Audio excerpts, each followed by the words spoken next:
Oklahoma lawmakers have written more than 3,000 bills for the upcoming session. So many that it would be impossible to consider all of them. News Channel's Sam Gelfand live tonight with the legislation overload. Sam.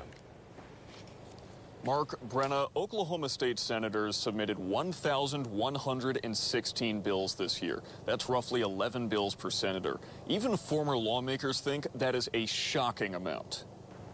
There are few people better to ask about state legislation than Roger Randall, an OU professor and former president pro tempore of the Oklahoma Senate. We've had an extraordinarily big number of bills introduced this year. As I imagine, with 1,100 bills. Now, is that just the House or the Senate? That's just the Senate. Wow. You know, there are twice as many House members, so heaven knows how many bills are over there.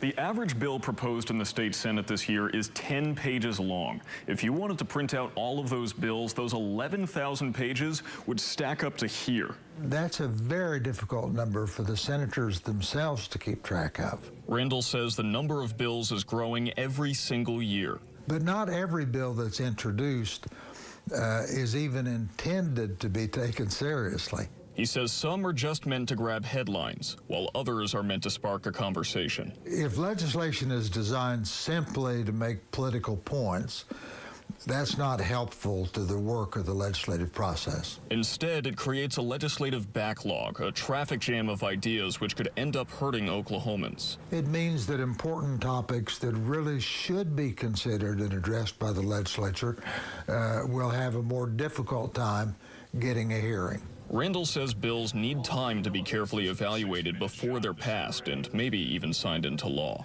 As the number of bills grows and grows, then that simply is not possible. Between the Oklahoma House and the Senate, lawmakers will have over 3,000 bills to consider this year. But I did confirm with Randall that no taxpayer dollars are wasted in the process, only paper. Sam Gelfand, News Channel 8.